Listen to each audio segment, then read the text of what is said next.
Hello everyone, welcome to our channel IAC Steno. We are starting the passage at speed of 100 word per minute. Start. The subject matter of the study of the law of contract is the study of the principles, rules and regulations as laid down in the Indian Contract Act 1872, the development and the passing of the Indian Contract Act 1872 has not been too old but complicated and curious also.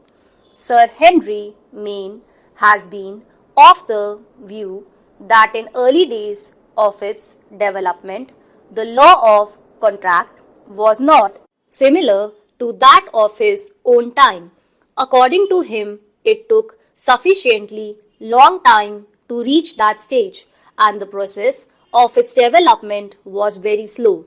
He said too that there were rules of contract in Greek culture as well as in Roman culture, but the rules of contract in practice in England were mainly based on Roman law of contract on the basis of the authenticated information available about the rules of contract in practice prior to the passing of the Indian Contract Act 1872, it can easily be said that there was no uniformity in these rules applicable in different parts of India. In the 18th century, the Supreme Courts of Calcutta, Bombay and Madras used to apply the common law of England with certain exceptions or modifications in the matters relating to contracts. There was, however, no system or law to be followed by the judges of district courts for deciding the matters of contracts before them, and they had to take the help of the principles of equity, justice and good conscience besides what was mentioned in the personal laws of Hindus and Muslims in this regard. Since the common law of England had not been in the form of an act or code but was based on the customs, practices and usages in force in England at that time, and since there was a lot of difference between the customs, practices and usages of India and England, the following up of the rules of common law by the courts in India for giving their decisions resulted in much inconvenience and great difficulty.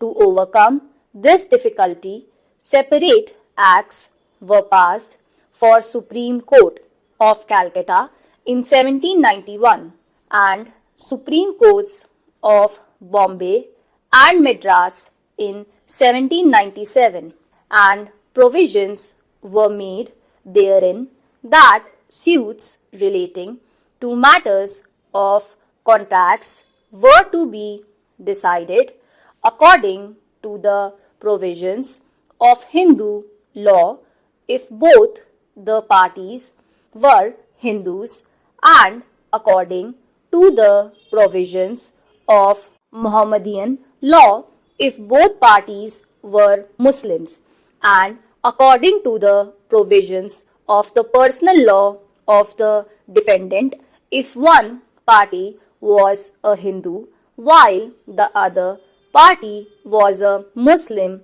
In this way, the common law was replaced by personal laws in these courts, but the position in respect of other courts continued as before.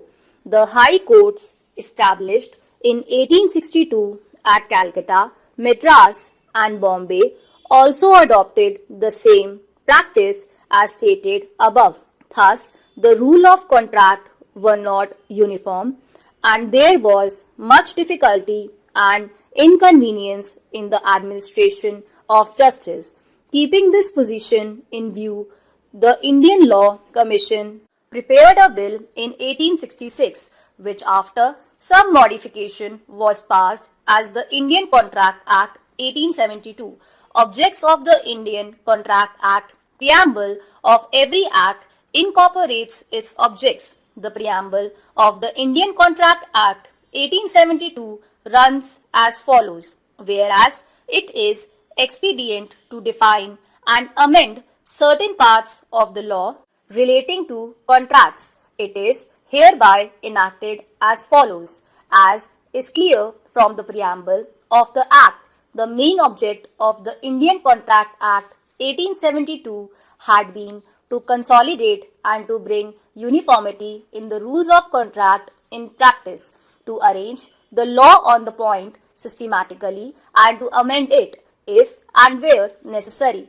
The Act proved successful in its object, as the uncertainty had come to an end and there had been uniformity in the administration of justice. The Contract Act is both an amended and a consolidated act, and it is not exhaustive of the law of contract to be applied by the courts in India. The Contract Act, so far as it goes, is exhaustive and imperative, but wherever its provisions do not apply in terms to a case, the principles of the English law become applicable as rules of justice, equity, and good conscience. However, English principles of equity can be applied only if they are not opposed to the provisions of the Act. Scope of the Act. The Act is known and called as the Indian Contract Act 1872. It got the assent of the Governor General in Council and it was made applicable to the whole of India with effect from 1/9/1872, but by the Amendment Act 1951 its extent has been reduced and thereafter this act extends to the whole of India except the state of Jammu and Kashmir. This act is not retrospective in effect. It is prospective and does not apply to the contracts made prior to 1/9/1872. An important point about the scope of this act is that actually this act is not exhaustive. It is not a complete code in respect of the law of contract. Section 1 of the Act makes it clear that nothing herein contained shall affected the provisions of any statute, act, or regulations not hereby expressly repealed, nor any usage or custom of trade or any incident of any contract not inconsistent with the provisions of this Act. This provision makes it quite clear that the provisions of this Act shall not affect any statute, act, or regulation which have not been expressly repealed by this Act. This Act shall also not affect any usage, custom of trade, or any incident of contract if it is not inconsistent with the provision of this Act. Stop.